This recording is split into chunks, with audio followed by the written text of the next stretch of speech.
I would like to submit to you an idea that may seem radical at first. But consider this. If Jesus was around today traveling and preaching like he was 2,000 years ago, he'd be talking about social media. He'd be talking about this thing that we as people have gotten so entangled in. Facebook, Twitter, Instagram. These platforms have started to consume our lives, our time, our energy, and a lot of it has started to even mold our ideas, our character, how we address people, communicate, how we see the world, etc. The impact of it on the world has been unprecedented. We have not prepared for it, neither corporately nor personally. And today, I think we should talk about it in light of the Bible. I want you to ask yourself as we go through this, what kind of impact has social media had on my life? Where is it leading me? Is it bringing me closer to God, making me more like God? Or is it doing the opposite?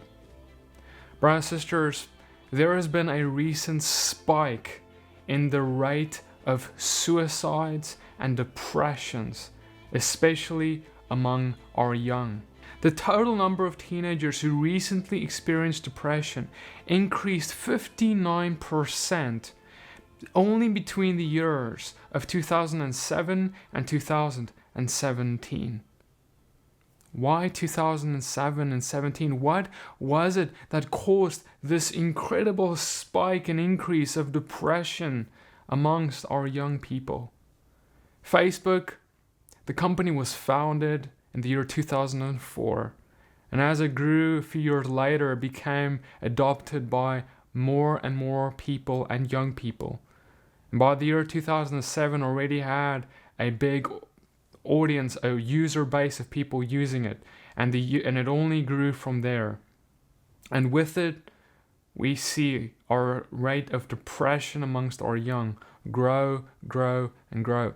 This social media platform, which promised to bring people closer together, actually made us feel more isolated than ever before.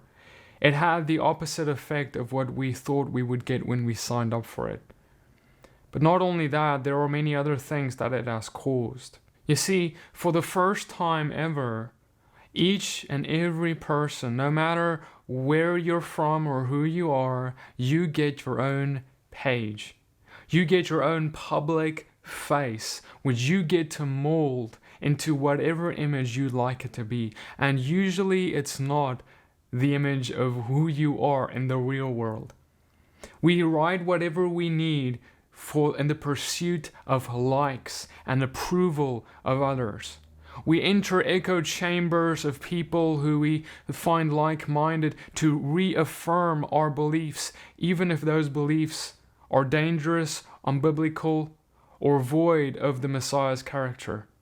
As long as we find people to agree with us, we find affirmation and approval, and we see that as stating that we are correct and right in what we believe.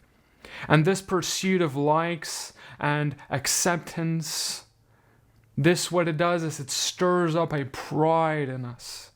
It causes us to just want to grow this image, grow this profile more and more into exactly what we want it to be. We mold it here and there.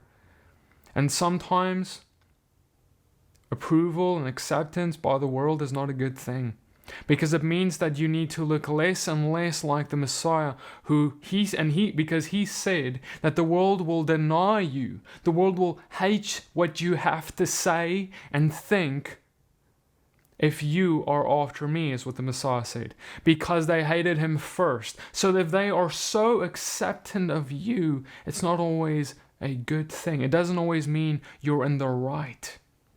Not only does social media stir up pride within us to build this idol of ourselves, what it also does is it's become a tool for us to use to compare ourselves with others constantly. Not only is it about your profile, oh no, it's about the profiles of everyone. And we look at other people constantly as we scroll through our news feed, or whether it's Facebook or Twitter or Instagram pictures, we're constantly looking at other people. We're looking at hundreds of other so-called friends, and we're looking at where they are in life, what they say, and where we are and what we are saying. We judge those who are different, even on things which we ought not to judge on. We consider ourselves as better and exalt ourselves, because why else do we compare? The reason that you compare any product on the store shelf in the grocery store to one another, you're trying to see what's the best price. You're trying to see what's got better quality. You're trying to see what's going to be more healthy. You're trying to see which product is better. And that's fine, that's good, but that's not what we're supposed to extend towards people. God did not call us to look at people and see who is better. Oh, I am better, or whatever the case. Because the moment we go to that place in our minds, that evil, demonic place, what we're doing is we are disqualifying ourselves from being able to be a light and a witness of love to this person, to draw them into the gospel. But see, so often our public profiles have never been about the gospel. They've only been about us. It's been all about gathering those likes for our public profile for everyone to see. And then sometimes we slap a Bible verse on there, or we put Christianity under our religion, and that's what we've done to use it for the gospel. Brothers and sisters, if we go and we say these platforms we're using for the gospel, you better be talking about the Messiah more than your own life. And look, there's nothing wrong with posting a picture of you or your family, or don't get me wrong, there's nothing wrong per se with those things. But when it becomes about you, when the things that you spend so much energy and time in is about you and comparing you and your family to others, where have we fallen? How far have we fallen from what the Messiah called us to do and to be a living sacrifice? You see, a sacrifice means you give something up. You give up what people will think of you. You give up saying the things to please the ears of men, or even to just please the ears of people who would agree with you, who you want to agree with. No, He calls you to be different and set apart. And with these fake online personalities that we so meticulously craft for ourselves, we go ahead and hide behind a keyboard and a screen. And we're so easy to say things to people we would never dare to say to them if we were face to face. And the verse of how God spoke through James, and James wrote about how the tongue is like an evil member of the body. It has taken a new face now, because because we would say things we would never say in real life to people. Now the tongue has only become even more deadly. James says the following in James chapter 3 verse 6, and the tongue is a fire, a world of unrighteousness. The tongue is set among our members, staining the whole body, setting on fire the entire course of life, and set on fire by hell. The tongue is the most evil member of the body. Who can tame it? It's set on fire by hell itself oftentimes. And now in this place, we find ourselves, we easily say things to people. Like cowards hiding behind a keyboard, things we would never say in person. Brothers and sisters, note to yourself this. Do not dare say anything to anyone you would not say to their face in real life. Do not critique this or that, or pass judgment or this or that, if you were not going to be able to go to that person in real life and gently correct them if necessary. Why is it so easy for us to say such provocative things online, but and when we're in person, we're so afraid. We're not, it's so easy to go. We have so much boldness behind the keyboard to go and throw stones at people and judge. But we don't even have the guts to walk up to someone in a grocery store and tell them about Jesus. How disgusting are we for being so? If you want to be bold, don't try and be bold behind your keyboard. Be bold in the real world, where it really matters, where you can really reach someone like you could never do online. And there's ways to reach people online. That's why I'm making this video. But why do we try and throw stones online and then we can't even love in real life? You see, brothers and sisters, this is what social media creates in us. Hard hearts who just judge and critiques everyone who looks different than we do and our fake image does. You see, we create a fake image. We're not even what we say we are online. And then we judge people for not even being that way. We're no different from the Pharisees who put burdens on people to uphold that we aren't even doing ourselves. To be so holy while we have sins in the closet anyway. Yet we throw stones at sinners like that Pharisee and that tax collector. We go like the Pharisee and say, "Oh Lord, I thank you. I'm not like these other men." How shameful. And brothers and sisters, you need to understand the way that these things are impacting our characters and personalities is not just by accident. You see, the people who run the social networks, these companies, they understand that they can get you angry, if they can get you to gossip, if they can get you to stab people in the back and talk and online about unwholesome things, they know that you'll come back for it the next day because they're feeding your flesh and you won't resist to be able to come back the next day. So what they'll do is they'll go and they'll put things in your feed to provoke you on purpose, to make you to talk, to get you offended, to get you angry, to get you whatever, get your emotions stirred up in a negative manner. Just so you get all pumped up and so that you can come back the next day and the next day because you're their customer, and as long as you're there, you're the product because you get fed to the advertisers. And that's all, it's all in their interest to get you on there. And they'll do whatever they need to get you on there, even if it's immoral means.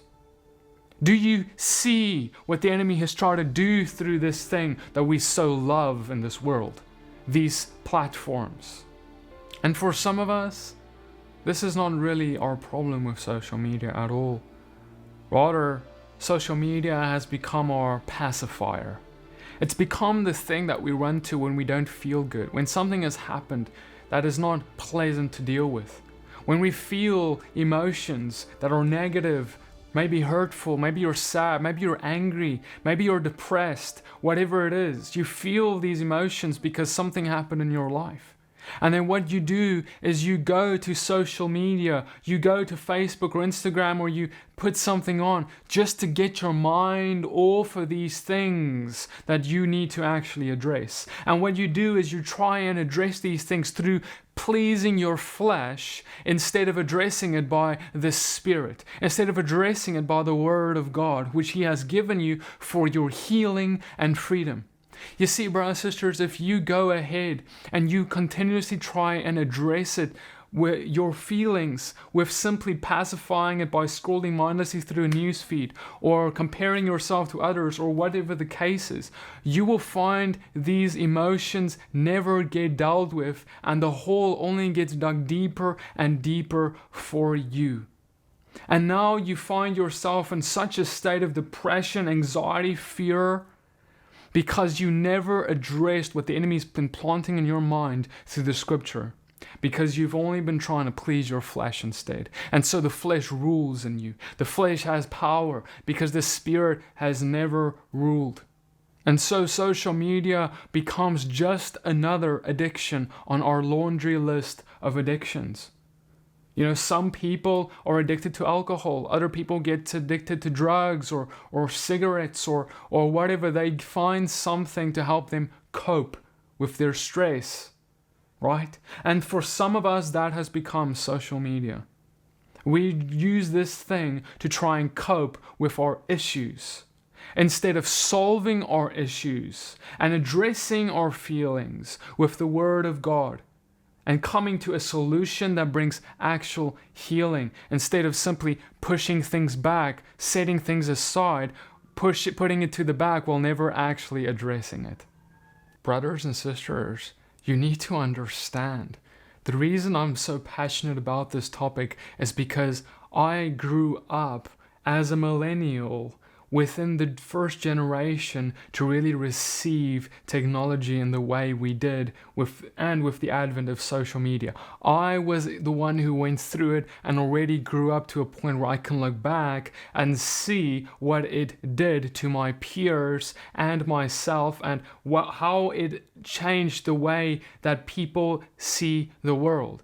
You need to understand that as adults, people who are generations much older than I am, I respect you, but you do not always understand because you did not grow up within the advent of this technology. So the impact of it on children is not fully understood by the parents oftentimes. So with that being said, you need to understand that with what I know today, as someone who was a teenager when social media rolled in, and when I grow up if the Father affords me children, I am not going to let them have social media accounts. I am not going to let them even have smartphones as teenagers. I am not going to give them that Pandora's box, if you will, that access to evil that they are receiving when I give them that thing in their hands, where they have the whole world of access of information in the palm of their hands, which is not something a child can understand or have responsibility to handle. Not only that, I understand because I worked in the technology sector before I became a full-time minister. I was a user experience designer. What I did, I was the guy who companies came to. I was a contractor who worked for big corporations, and they came with their corporate needs and with the needs of their users, and I had to work with their websites, their apps, their platforms, and I helped make these platforms better to use for people. Now, I, in my personal field, was blessed to not have been involved in immoral ideas. But there are many companies who do take people like of my profession who use them for immoral ideas. And I, with my background, can understand deeply how this works and how these ideas are transported into technology, the technologies that you are using when you open Facebook or Instagram or whatever else. You need to understand that they are weaponizing information against you. You need to understand that information is being tailored to you, and the information that's tailored is determined by advertisers who have deep pockets. And what I mean, you need to understand this. Facebook follows you around on the internet. If you have a Facebook account, right, and you go onto different websites, the websites that are not Facebook, right? The websites that have nothing to do with Facebook. Facebook can still track you on many of them because many of these websites have adapted code from Facebook that tracks you all over the internet. This is done when you see, for example, that login using your Facebook account button on a website. If you see that button, you're being tracked. But there's also other technologies like Pixel, which also tracks you even if you're unaware of it. And so Facebook, and not just Facebook, other platforms as well, they create this profile of who you are internally.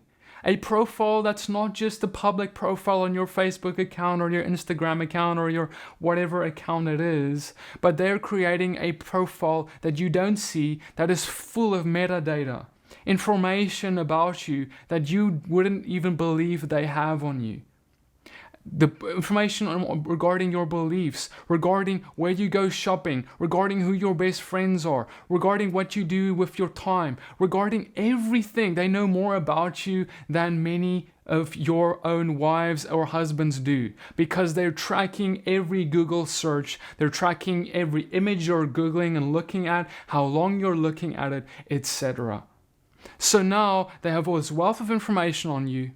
They allow advertisers or the highest bidder to come and target you based off that information.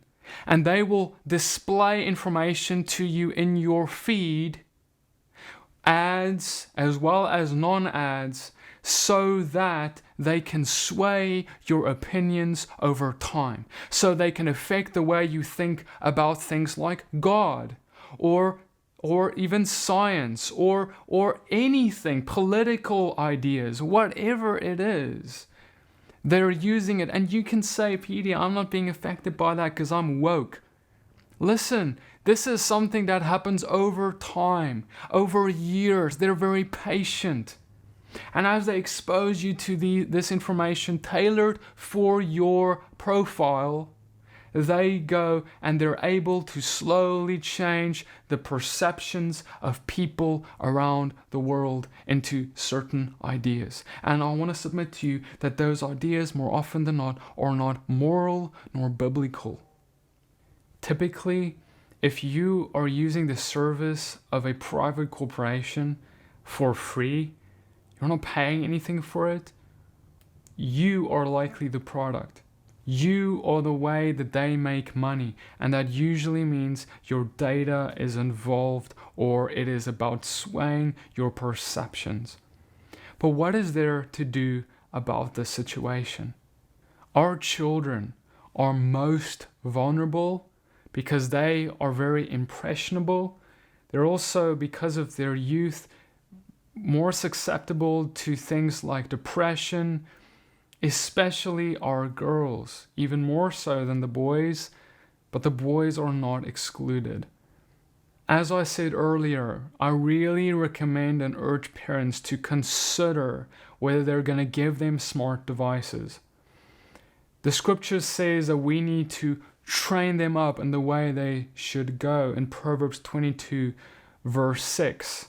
And it also says that if we do that, they will not then depart from it.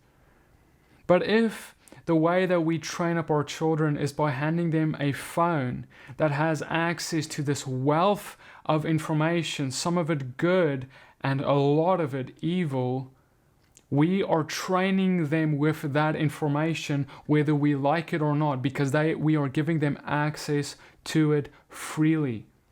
And then when our son becomes addicted to pornography years later, we scratch our head and ask, why is it that even though we gave them a Christian education, they're still walking away from the Lord? It's because while you may give them a good Christian education, if at the same time you're giving them the tree of knowledge and of good and evil before they're ever ready to even be able to decide what's good and evil, they're going to start just consuming all the stuff on the internet, and they're going to some of them may walk away from the Lord or just fall into sin upon sin. If for some reason you have to give your children or teenagers access to smart devices, then I would say do it, but restrict their usage using software in terms of what they can view, or also restrict how much time they're spending on it using screen time. There's an app on iOS devices, Apple devices called Screen Time, which you can easily restrict them with how much time they're spending on it. And lastly, conduct random checks of their phone, looking through their browsing history, through their pictures. You need to have a relationship. I know some parents would feel like I'm going over the line here, but listen, you need to have a relationship with your children where there is conditions to using a phone if you're going to give them a phone. And it has to be that I'm allowed to randomly look at what is going on your phone, and that's the condition. If that condition cannot be there, it is so out of your control. And as the parent of the child, whom the Lord has given you this child to look over and protect, how can you look after them if you have no access to see what they are looking at, what they are spending their time to? How can you protect them from an enemy that you are saying, I will not see? I will close my eyes towards even looking for whether it has invaded my room, my house. Brothers and sisters, here's the thing, because they're teenagers, they're living under your roof, they are your children, you have a responsibility over them. And yes, we have to afford them privacy.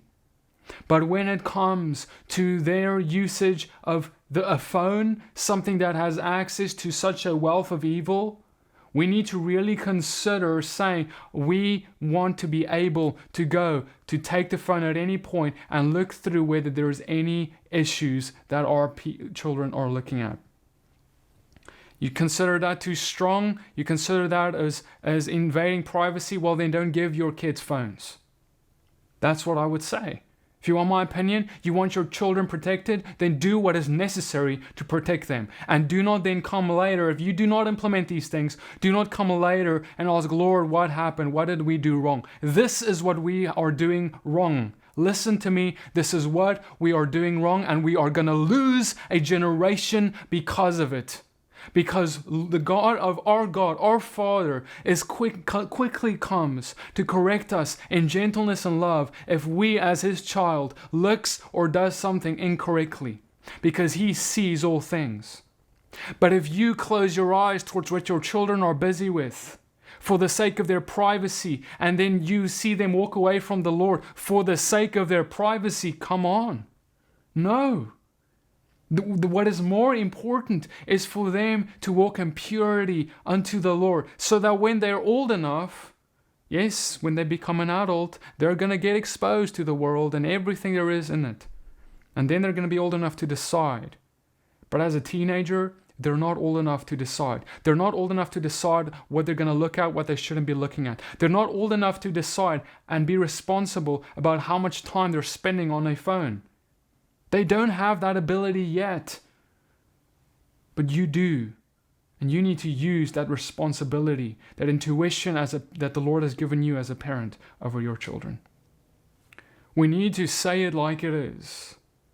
When we give our children access to these things openly, as much as they want, as to go wherever they want with it, we are literally giving them access to pornography material. This is why, what is the statistics? 6 out of 10 girls and 9 out of 10 boys have seen pornography before the age of 18. That's how it is today as we're standing here. 9 out of 10 of our boys and 6 out of 10 of our daughters have watched pornography before. This is unprecedented, higher than ever before. Any generation before this. Our children have access to things they ought not to have access to. So when we look at it this way, we can understand why we need to be more strict regarding these things. And we should stop just trusting our educators, the teachers, or the pastors to do education on morals, or spiritual matters, or the things I am talking about right now. We need to be the one to educate our children on a spiritual basis, on moral ideas as well as other ideas. When they go to their teachers, they're going to hear things. You need to be their primary educator. When they go to YouTube and they listen to some weird false prophet, they needed to have heard the truth in terms of spiritual things from you first. Do not just trust this to the world or even to simply your pastor, because God has called you to be their primary educator. And that's what we ought to be as parents.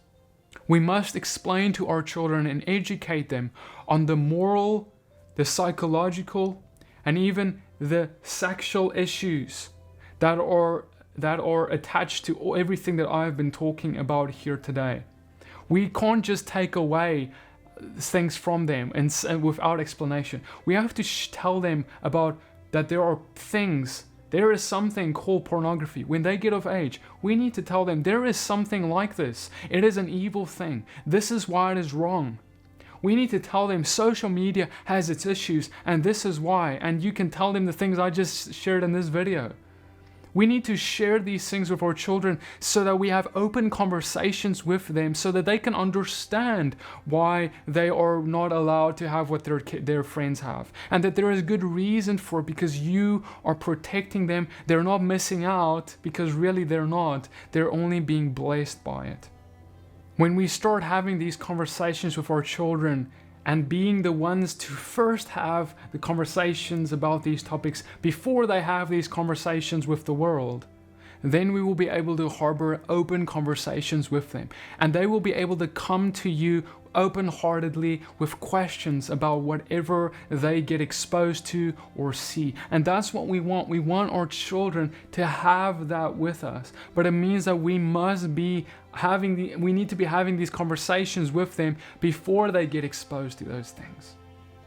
Furthermore, what we can do is other things, like evaluating with ourselves how much time do we actually spend on our phones, scrolling, versus reading the scriptures, versus praying, spending time with the Father. Is this an idol in our hands? Has this become something that consumes so much time and energy that it is not healthy for us anymore? Is it something that is starting to affect the way that we view others, ourselves, or even God? You see, brothers and sisters, with this, we cannot be a hypocrite towards our children and say, you need to limit the way you spend your time on your phone. However, if we do the same thing, how can we say that to them? We must lead by an example, and oftentimes the kids follow the examples of the parents who are just as addicted as they are. Brothers and sisters, I really want us all to consider talking about this topic. Public awareness is important. Within our communities and fellowships, I want you to consider sparking conversation about this topic. How much is this affecting our character? How much are these networks affecting our ideas and ideologies and leanings, that of us and our children? How much are these things affecting our relationships with God?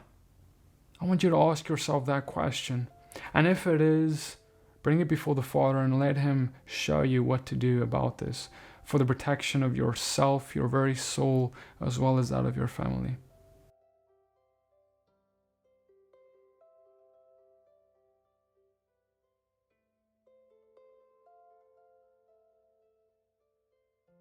I hope that this teaching has blessed you. Subscribe to this channel for more just like this one. Like this video, share it with your friends. And I'll see you guys in the next one. Shalom.